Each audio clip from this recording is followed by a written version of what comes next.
right around that time, the FAA had said, "Hey, we're going to start, regulating commercial drones." And I was looking at that, and I was like, "Wow, the technology to actually do what we're doing for the military has gotten really cheap. Like it's something that really does have a commercial place in the world." Right. And I was looking at, DJI was really coming in hot and heavy from China. They really had a corner on the consumer and like that prosumer type area. I thought it'd be strategic suicide to try to compete with that.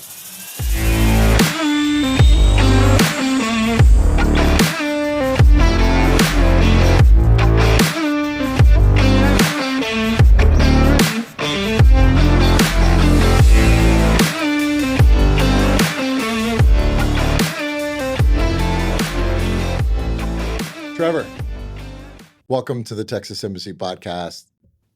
Tell us about yourself. I'll tell you about myself. That's a dangerous proposition. So I'm the co-founder and CEO of Censys Technologies. If you really want to go back in time, I grew up in a cornfield in the middle of Illinois, Wow. end of a gravel road outside of a town of 600. Fell in love with aviation for crop dusting. Wow. Just absolutely loved everything about it. If you've never been a crop duster, give it a shot. It's amazing. Eventually got nominated to the Air Force Academy. Wow. Was in that for all of 3 weeks, and then I had a weird, like a heart condition got uncovered where they weren't going to let me fly. Oh, wow. So I decided to go back to my nerd roots and become an engineer. And, for better or worse, the Air Force engineers are very good for the flight test end of things. Absolutely. But not so much on the design side. So I really want to do design. So I went down to Florida. I ended up at Embry-Riddle in Daytona Beach. That's a great feeder program, too, for a lot of the Air Force. It's a great feeder program. Eventually, masochism overwhelmed me in my senior year. I decided to start Censys in the middle of arguably one of the hardest engineering programs in the world. Wow. And 9 years later, almost, here we sit. Now we're doing asset intelligence for the power grid is the major use case that we're after right now. Hurricane insurance fraud is the next natural number 2 for us. Right.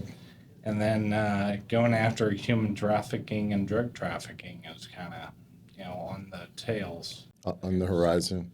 What did you, when you were looking at the Air Force, you were inspired by the crop dusters, but did you have family in the military? A little bit. My grandfather served in Korea. In the Air Force? No, Army. Army. Wow. Anybody else? Yeah. Several veterans throughout our family. Wow. But, So there was a little bit of military. Absolutely. That's good. Absolutely. Yeah. Wouldn't quite call myself a veteran. I think 3 weeks at an academy is weak sauce for that claim. But wouldn't you volunteered and you sought out the challenges and you continue to see kind of what in my mind is almost a higher call of service, right? Whether it's in uniform or right next to those. Yeah. So that's tremendous. Okay, let's start talking about what you built. Right. Oh boy. You said how long has the company been around? Coming up on our 9th birthday in January. Wow. So 9th birthday. Half and change, I guess. So you were in school, had the idea, and then said, "I'm going to launch this." Yeah. Right. So, kind of going back a little bit, I had come into Embry-Riddle as a junior. As a junior. Coming in, and I took 2 years off in there to go work at different places. One of which was Textron AI Corp, which is now part of Textron Systems. And I learned a ton there, both good, bad, and ugly. And right around that time, the FAA had said, "Hey, we're going to start, regulating commercial drones. And I was looking at that and I was like, wow, the technology to actually do what we're doing for the military has gotten really cheap. Like it's something that really does have a commercial place in the world. Right. And I was looking at, DJI was really coming in hot and heavy from China. They really had a corner on the consumer and like that prosumer type area. I thought it'd be strategic suicide to try to compete with that. Um, but doing this long range over the horizon solution, like I had been doing at Textron, seemed like a wide open. Opportunity. Yeah. No one was really doing it. Well, Even now, we're kind of the only horse in the race. And for a while, it's been lonely. The market has been artificially small. But just this summer, the FAA has started to create a framework for that to really scale. So when you look across America, who is the beyond visual line of sight, the BVLOS company? right. Censys is kind of your first You're the call. leader. Wow. And standoff is definitely a huge opportunity. Right. Oh yeah, Range, huge the opportunity. classic military example of having standoff, Right. from your adversaries is true, but Mm-hmm. here in Texas, you got a lot of power grid out in the middle of nowhere. You need standoff from the rattlesnake. That's right. That's right. And all the elements. That's right. And the elements. And the heat, And the heat as well. Texas heat all to itself. Okay, so you had the idea, you launched. Talk to me about that journey, right? So talk to me about the journey and really the evolution from what it is Sensing Tech does. So we looked at things like package delivery because we kind of said the same thing. Hey, if you want to deliver packages, you need range.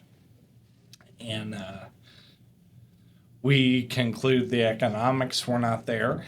But we kept kind of studying the business case. We're like, you know what? Data can be copy paste. That's one of the powerful things about information. And it scales a lot better. So probably around the second or third year, we said, okay, we're just going to totally ignore anything related to molecules and focus on photons. In other words, what can it take pictures of? What can it take scans of? And we're going to build the backbone of the business on that. Wow. And that strategic focus was very good for us. Going into early 2020, we were actually crushing it. And then COVID wrecked a lot of things, No. us included. Yeah. Everybody took a hit.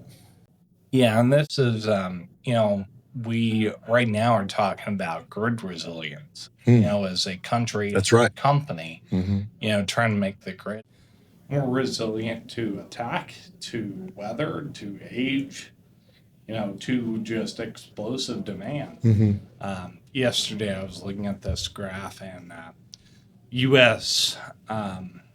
Electricity production has been relatively flatline.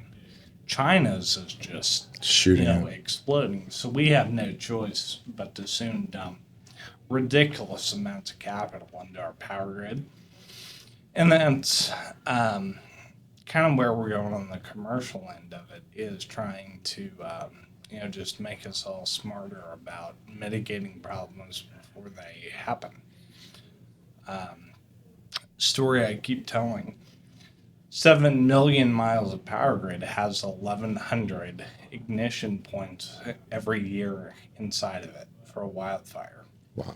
So 1,100 wildfires ignite. We only hear about the big ones, but one of the big ones we heard about, LA burned up $37 billion Wow. in January. I feel like I avoided your question. What was the, No, you didn't. No, I'm starting Okay. to think about the that concept of how many ignition points. I kind of lost in that. I was like, wow, that's a lot. I think I was starting to tell the COVID story. You asked me how did we kind of get to kind of Yeah, so let's do this. Let's say okay, talk to me about sensing tech. What is sensing tech?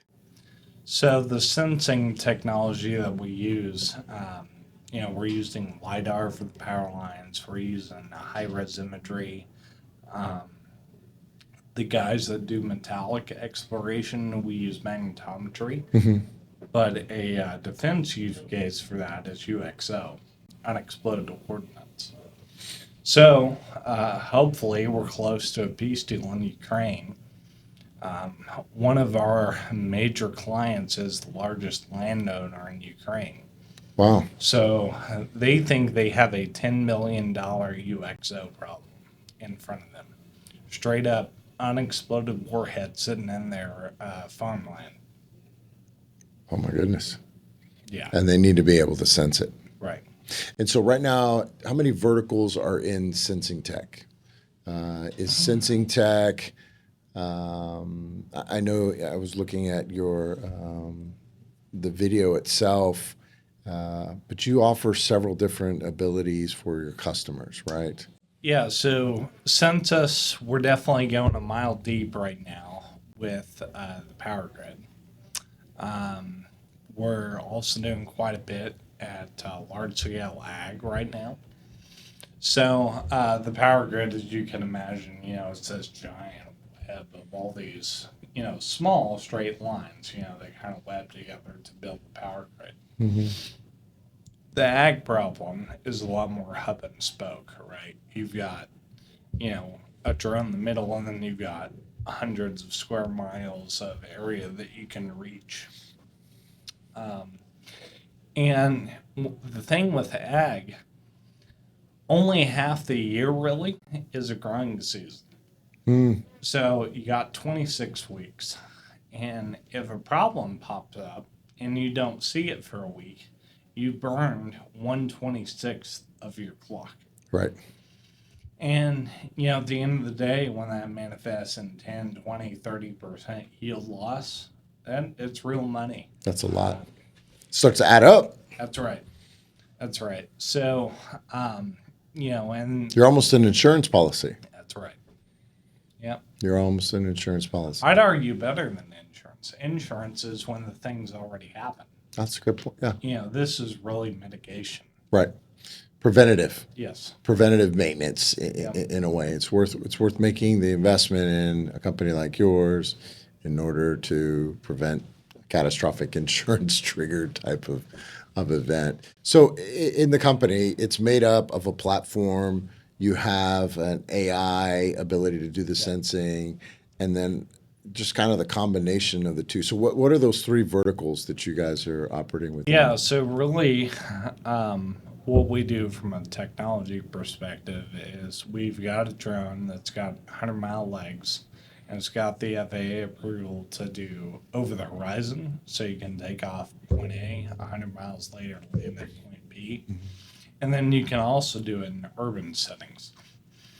So the combination of being able to do both, go over the horizon, then also, map an urban area, really is new, from a data collection standpoint.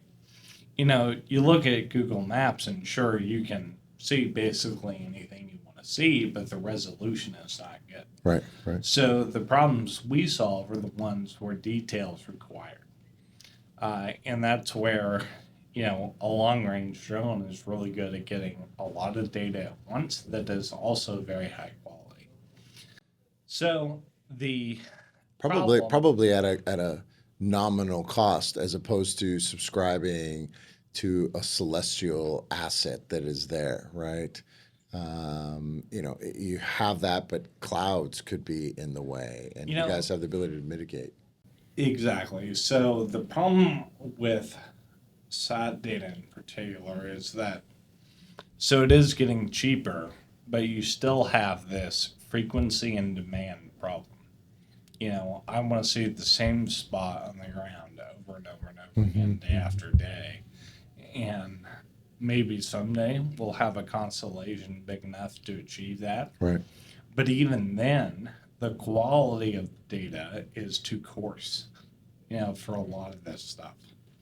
So if you need really good coverage and you need really high quality and you want to do it on demand, what's your best choice? I don't You know, know. Yeah. and we think we've got a really good answer to that from a collection perspective.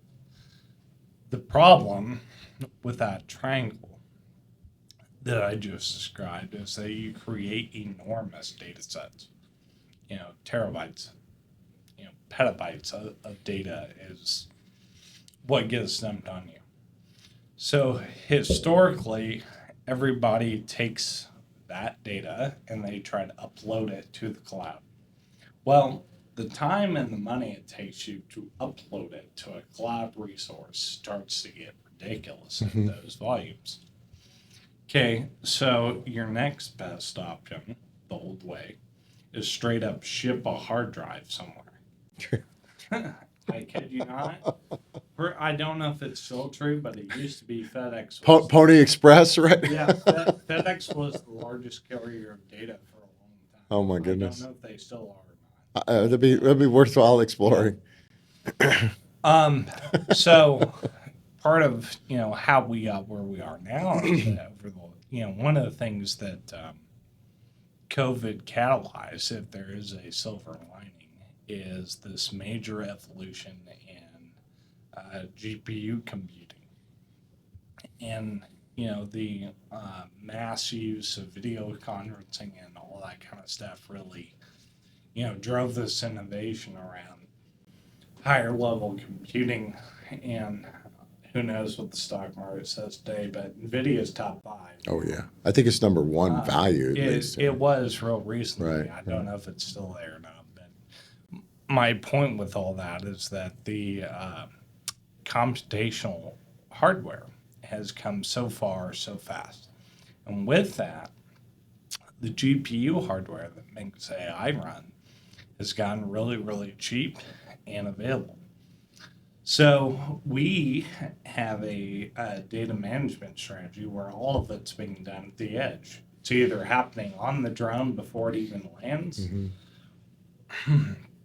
or if that's not enough, once it lands in its docking station, the processing of all that raw data into a dashboard happens right there in the field. Then you use something like a cell network or Starlink to move PDF, a spreadsheet, picture. It's very, very discrete data volumes. That is very significant. It is. Make immediate decisions, right? Yes. So that's the edge. You're taking the AI out Right. of the boondocks. Yeah. For decision making, speed, analysis. Yeah. But let's unpack everything I just said that's converged in the last 2 years. Starlink is there, right? GPU processing got cheap and small, Right. Where we can do in these kind of applications. Honestly, part of me thanks COVID for having been a thing, just to kind of force some of that tech to converge. Converge faster. Yeah. Agree. Because now it's a lot of fun. Where you were struggling now is more you're having a great time. All right. So why did you not focus on the defense ecosystem, right? I mean, you came from an environment that you had surrounded yourself around, but I know you made a conscious choice to focus on the commercial sector. Can you let me know what that was? Because I think it was a great decision, quite frankly. Yeah. But expand upon that. So, my time working as an engineer on military contracts, I just observed that we had an extremely laissez-faire attitude with customer satisfaction. The government would just keep stroking checks no matter how we performed.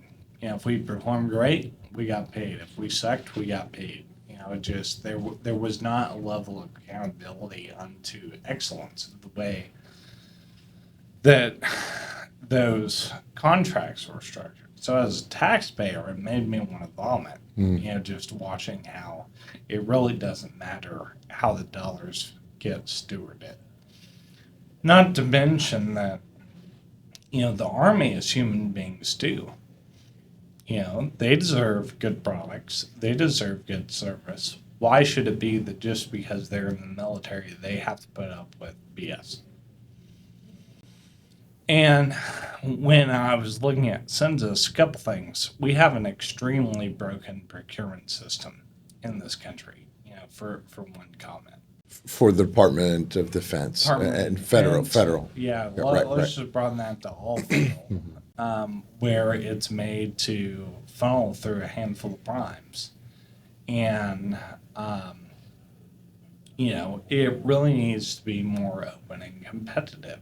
It needs to allow the guy in the garage to upset the incumbent. It's just not built It's higher quality, right? Yeah. Right. Yeah. So, when starting Censys, we looked at the defense world and said, well, it's really competitive to get in. The procurement system sucks. The sales cycle is slow. And even if you overcome all that, you're probably going to get lazy and fat over time if you succeed, because they don't really have the power to fire you on demand. Like maybe over time, if you screw up enough, you'll lose a contract, Sure. or they'll cancel it midterm or whatever. Right. But it's painful on the buyer side to do so. In the commercial world, you screw up, you're fired. Bingo. It's that simple. So it forces accountability unto the customer experience. If you want to compete and you want to exceed everybody else, you have to emphasize the customer experience. So we said, okay, let's take the better part of a decade and build a really, really good customer service culture commercially. And when we've got a relevant tech stack for defense and otherwise, we'll come back around to it. And here we are, sitting in that position. Ready to go. Yep. Entering into this environment now, what did you see about this particular program or the defense ecosystem at large? Did you see this as, I think this is the right time? I think this program spoke to you in some way. I'm curious as to what decision point allowed you to explore it now. We've observed some good disruption in traditional procurement methods that kind of make us think that now's a better time, on that side of it. Why this program? I told you back in the beginning, I was an engineer, not on the contracting side. So we got some blanks to fill in as an organization for what is the right go-to-market plan, who's, our best beachhead customers in different arenas.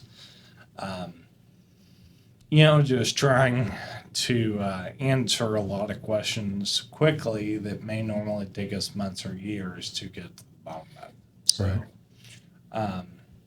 Austin's also, at least in the South, probably one, if not the, definitely among leading capital ecosystems to make it all run. So that was attractive to us as well. Yeah, and it's a combination of, in order to get into this space, you need to put on more kit, right? You need your flak vest, you need your helmet, you need that truck driver to transport you into this, and that requires, an ecosystem that kind of touches upon that. But to really inform you as the leader of an organization that yes, I'm going to make a decision, maybe not a big, huge decision, to qualify the decision for the next phase. But again, that's part of what we saw in you is you had the great foundation to come into this space. And what I even loved about when we first met is that you had thought about it even earlier and you consciously chose, we're not there yet. We're not level, we're not, not that you couldn't have that ability, but it's like, no, we needed a solid foundation. Yeah, it was very much a choice. It was very much we'll get there someday. Right. And also being able to say that day may be a decade away. Right. Yeah, to think that long term, right, that you're going to be able to do that. Okay. My next question is, where are you going next, right? I think you're in this program, and part of it we're going to see and explore and really define those pathways for you in the federal government, because you're not just looking at the Department of Defense, you're exploring multiple departments, DOE, DOT, right? And we're going down there. And either way, it's still the federal acquisition, the procurement system at large. So, in that vein, where is the company going next? So,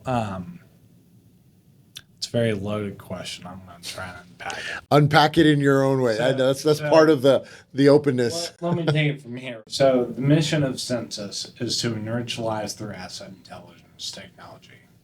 Okay, the problem with that mission is, I didn't say it today or tomorrow or 10 years from now or a century from now. That is the objective of our time. It also said asset intelligence technology. It didn't say the power grid. It didn't say the southern border. It didn't say our overseas bases. It said asset intelligence. So, as far as mankind ever cares to have assets, you could argue our mission persists. So that's more of an indefinite, we're in this game for the long haul kind of attitude. So where we go next is kind of running the waves of momentum that we have now. So we're doing tons with the private power grid companies. Natural government stakeholder in that is DOE. Another very natural stakeholder in that is DoD. Working power grid helps all of everything run. And then something that we're steadily building up on is probably a year from now, every state level DOT is going to be a client of ours. We've got about State level DOT, Department of Transportation, right? So federal DOT, becomes a very natural segue after that. The Defense Department, kind of like it just said, things like UXO is something we can help with. That's great. At the risk of sounding indecisive, I think the hard part of the next chapter is just kind of choosing where to point the gun first. Sure. And it's simple supply and demand, right? I think this is a good opportunity for you to really see the governmental opportunities. Not that you aren't already, because you're dominating. Like, I think, tell us about what you're doing here in Texas. I think that's an important data point. Yeah, so AP is a very core customer of ours here in Texas, Ohio, and then the other operating companies they have are all coming on board. But, we're hopeful that 18 months from now, the state of Texas power grid, beyond AV, so including them, Centerpoint, Encore, Excel, is going to be totally covered to a point where we can see it, once a month on demand. And with that should come an absence of wildfire in the news cycle. Unfortunately, our success is met with lack of news. Wait, lack of information? Information to be assaulted with lawsuits. Right. Thank you. I'm going to shift gears on you and turn to what I like to ask everyone that I interview is, and it's a better way of combining your drive, your passion, and what I like to ask you is, what if you could pick a call sign for yourself? Call sign for myself. What would it be? And that's a traditional in the sense that I know normally you're assigned a call sign based upon what you've done in some way. But in this case, if you had to choose your own call sign, what would it be? My own call sign. I'll say you put me on the spot. I think I'll have to honor our head of government sales out here, Larry Leovin, because my high school basketball nickname was T-Pain. T-Pain? as the rapper. Oh, I love it. Okay. Our very own Larry just saw T-Pain live in concert, but I told him I'm the only T-Pain he's ever going to need. I dig it. All right. Okay. Call sign T-Pain. Call sign T-Pain. I dig that. Okay. The next question is there a book that you were inspired by in your life? And then what are you reading today? Ooh, what am I reading today? So I actually just finished a science fiction book, Project Hail Mary, coming out as a movie next year, I think. What's it called again? Project Hail Mary. Project Hail Mary. It's by the same guy that wrote The Martian. Oh, wow. Yes, I know. I don't remember his name, but I know he's a prolific writer. Andy Weir. Yes, Weir, that's right. however you pronounce it. Anyway, he what I liked about The Martian, he kind of kept the theme going in this one, is just life is a perpetual problem solving activity. Okay. And you know, kind of enjoyed that pretty thoroughly. You know, what inspires me? I'd say Censys probably exists from the old proverbs. You know, if you find wisdom, hang it around your neck and don't lose it. You know, when we talk about Censys, you know, the fundamentals come from a world that is wise is better than an ignorant one. And I would say that's kind of a fundamental inspiration source. Trying to think. I've read a lot of really good business books in the last couple of years. I really liked Start With Why by Simon Sinek. Yeah, that's a good book. That was a good one. Yeah. 0 to 1 by Peter Thiel. That's a great book as I well. found that one to be really good. All of those things are, you can see in your company that, you know, the knowledge you've gained, the knowledge you've experienced, the team that you have, which is a phenomenal team, the location and where you guys are at. Trevor, I applaud you. I really do. And I think you are ready to launch the mission into the United States federal government. You're kitted up, ready to go.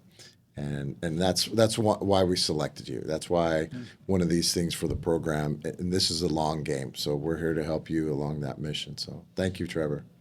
Well, thank you. I mean, you know, not just to toot our own horn, but, you know, the government needs companies like us. They do. They need companies that fundamentally care about the problems they're up against. And it's not just about the money. You know, money is a tool. You know, I really I grieve for the people that see money as a treasure. You know, I do, because it's really not. You know, it's a means to accomplish a purpose. Absolutely. And you know, the accomplishments of the treasure, not the money. That's true. We're not taking it with us when we go to the That's next right. to the grave. That's right. All right, my If friend. we figure out how to take it with you, let me know. Yeah, that's right.